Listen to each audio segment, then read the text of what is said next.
this will be proctored. A few things with the final. Week 8, we're doing our final exam, and this will be proctored. A few things with the final, that the due dates sometimes vary depending course to course based on the school academic schedule. So please pay attention to the due date, as it may not be the same as your other due dates. It will be proctored.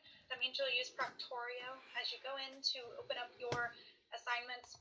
There'll be a link. You'll have to have that certified and downloaded. It will be recorded, and you will need your ID. Typically, it flags you for that to prove who you are and that you're taking the test. It should be a secure, quiet location. You may schedule it at an OCT testing site, but you do not have to. Richwood has a campus. I believe Republic has a secure testing site as well, but don't quote me on that. You can call around and see what's the most convenient for you. You may take this at your home.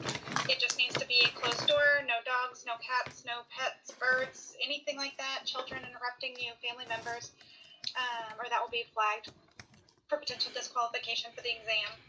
There will not be a makeup available for the exam. You have all week to complete the testing. All right, if you have any questions, please let me know. This is not an open note nor an open book test. It will be just the examination, and all questions are applicable. Anything you might have seen in a previous quiz or a previous exam or a previous lab will be available for you. There is identification of body parts that you'll need to identify, and it will hit a little bit from each topic in each unit that we went through. Total of 58 questions, and the exam is timed. All right, so going back from week 1, looking at the structure of the human body, starting at a very microscopic level to more complex.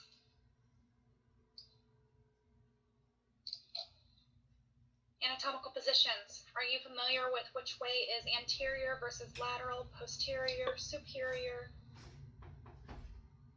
Do you know which directions? If I was going to say the nose in relation to the hips, would you say that the nose is superior? Would you say it's inferior? Would you say that it's dorsal? All right, and protein synthesis, be familiar with where that is occurring at. Know the phases if you haven't had a picture shown to you between prophase, metaphase, telophase, and anaphase. Could you identify that microscopic image of when that cell is duplicating, replicating, and separating?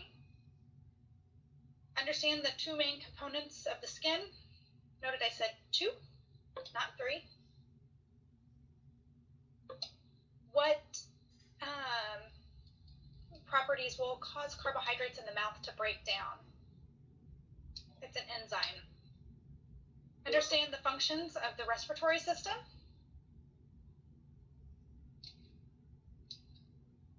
And breathing ways. So if you would inhale a particle or a scent or an odor or anything, a pollen, a bacteria, if that would go in through the nose and travel back and down, what parts of the body would you cross? And what would be the order of that? Where is the heart located? What cavity? Also understand the direction of blood flow in the heart, atrias and ventricles, and which valves they would pass through. Know that pathway. I know I'm being pretty big, so you should understand the summary of these systems. Which vessels typically carry blood to the heart and away from the heart?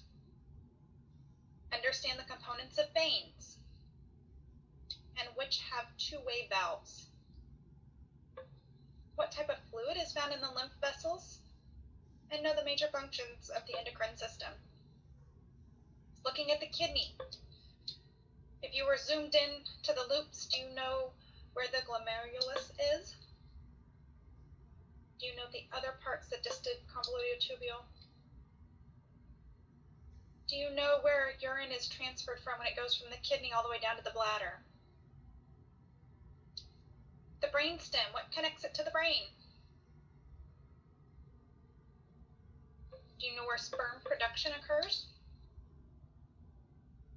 And if you had an egg, an ovum that was implanted and fertilized, where would that implant at? There'll be a picture of the brain. Be sure you can identify the medulla oblongata, the pons, the brain brainstem.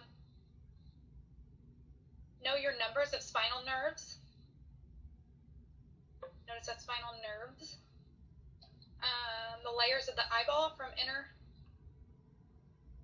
to inner. Know your planes. So if you had a three-dimensional body that was shown in different cross-sectional planes, horizontal, vertical, transsagittal, oblique, parasagittal, mid-sagittal. If you had your 3D image of a cell, could you identify where the Golgi apparatus, the microvilli, the peroxisomes, the mitochondria, smooth and rough ER, nucleus? Again, a three-dimensional block of skin or a chunk of skin. Do you know the difference between the hypodermis, dermis, and epidermis? And can you identify the hair follicles, the rectopili, your nerves and sebaceous glands? A couple skeletons that are available on the exam, perfect for Halloween time. Do you know where the small intestine and large intestine, spleen, esophagus, liver, stomach, and rectum are? And what is the difference between the areas of the small intestine, ileum, duodenum, jejunum, and then the large intestine? Can you identify where the pancreas, spleen, liver, and gallbladder are? The diaphragm, trachea, primary bronchi, and lung. And then more microscopically, at the alveoli, the respiratory bronchioles, terminal bronchioles, and alveolus. Right lung, left lung, structures of the heart. More specific, looking at a diagram as well to identify some of the cardiovascular structures. Do you know the difference between the pulmonic valve, the pulmonary vein, atria, ventricles, mitral, aortic, pulmonic valves? Could you pick out the left atrium versus the right atrium, the Purkinje fibers, the septum? And there is a organ or two that is responsible for stretching, meaning it can expand and contract and is composed of transitional epithelium. For instance, if a fluid substance would fill up this structure, this organ, and then when it set off the timer saying ding, we need to empty, and everything goes back out, what structure would that be? Know the types of connective tissue? What is the ECM, or the extracellular matrix of the blood? Tell me something that both cardiac and skeletal muscles have in common. And be familiar with nerve tissue. What is the type of cell that really helps generate those electrical messages in the nerve tissue?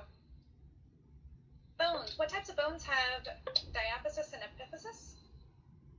And be able to identify microscopically at the different structures of the bones, difference between cartilage, compact, and spongy bones. More skeletons available. Do you know where the femur, the sternum, the scapula, the humerus, the skull, tib, fib, pelvic bones, some of the major large bones of the body? Joints. You need to know which ones are mobile or not mobile, most mobile versus least mobile. And how would you describe a synovial joint? Do you know the definition of phagocytosis versus mastication or claudication? And types of cones that you'll find in the eye. Can you identify some of the muscles, such as the bicep, rotator cuff, deltoid, pectoral major, pectoral minor? Do you know the difference between, actually let me rephrase that. Do you know what innate immunity is and what are components involved with innate immunity? Understand what interferons do.